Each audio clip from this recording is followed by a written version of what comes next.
그 경호처 전체 분위기는 어떻대요? 수면 아래에서는 부글부글 끓고 있죠. 그러니까 일부 수뇌부들에 대하여서 지금 벌이는 이 망언과 행동에 대해서 굉장히 불만이 많다는 겁니다. 그래서 "아 저 사람들 아. 미친 거 아니야?"라는 식으로까지도 이야기를 어. 한대요, 사석에서는. 아 그래요? 다만 그걸 집단적으로 표현을 해내거나 예. 이야기하기는 부담스럽죠. 왜냐하면 수뇌부가 아하. 김용현 라인이거나 또는 김건희 라인이거나 이러다 보니까 음. 밑에 특히 MZ 세대 경호관들은 예. 부글부글 한답니다. 실제로 지난번 12 월 3일 날 예. 군이 국회로 들어왔을 때도 소극적 저항을 했던 거잖아요, 군인들이. 공수처의 체포영장 집행이 임박하자 윤석열 대통령 측 변호인단이 돌연 제안을 했습니다. 기소를 해라. 아니면 사전영장을 청구해라. 그러면 법원 재판에 응하겠다. 이런 입장입니다. 피의자가 수사 대신 재판을 받겠다고 언론을 통해 통보한 겁니다.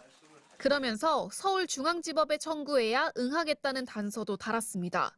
공수처 관할 법원은 서울중앙지법이라 서부지법에 청구한 영장은 불법, 무효라는 기존 주장을 되풀이하고 있는 겁니다. 하지만 앞서 법원은 윤 대통령이 머무는 관저가 용산구에 있고 서부지법 관할이니 문제없다며 윤 대통령 이의 신청을 받아들이지 않았습니다.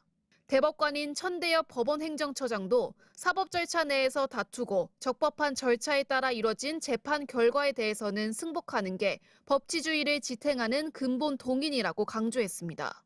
윤 대통령이 판사를 골라 법원 쇼핑을 하고 있다는 지적도 나옵니다. 하지만 윤 대통령 측은 이런 제안을 선의로 둔갑시켰습니다.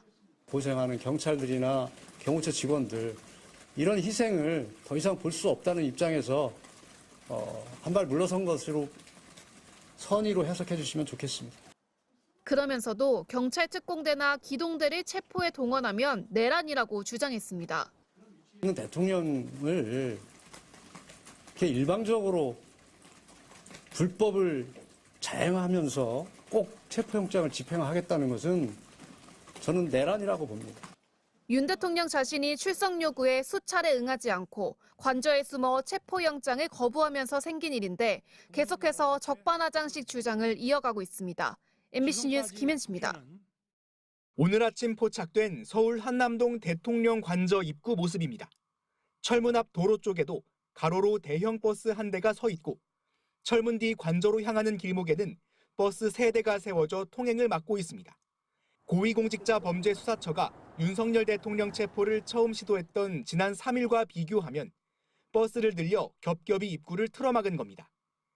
앞서 1차 체포 시도 당시 공수처는 2차 저지선을 피해 산길로 우회했는데 이후 우회가 어렵게 산길 쪽 도로변으로 철조망을 두르는 작업 모습과 함께 관저 근처 철조망 문에 쇠사슬을 감아 보강한 듯한 모습까지 포착됐습니다.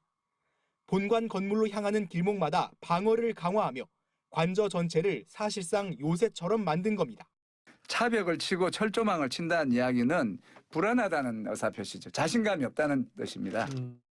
지난 1차 영장 집행 시도 당시 공수처의 증언에 따르면 경호처는 총 3차 저지선을 구축했습니다.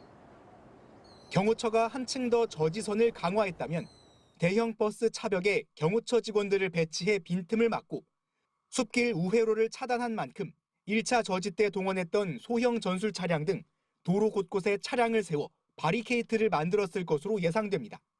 관저 건물 근처에 추가 철조망을 설치했을 수도 있습니다. 다만 경찰과 군 병력 동원은 어려워졌습니다. 경호처가 경찰의 원활한 협조를 바란다는 취지로 공문을 보냈지만 경찰은 별다른 답변을 하지 않은 것으로 알려졌습니다.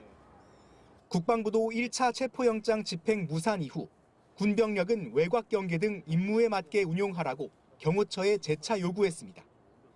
경호처 자체 인력은 약 700여 명, 이 중 전직 대통령 경호 등 외부 근무 인력을 제외한 대부분이 동원될 것으로 보입니다.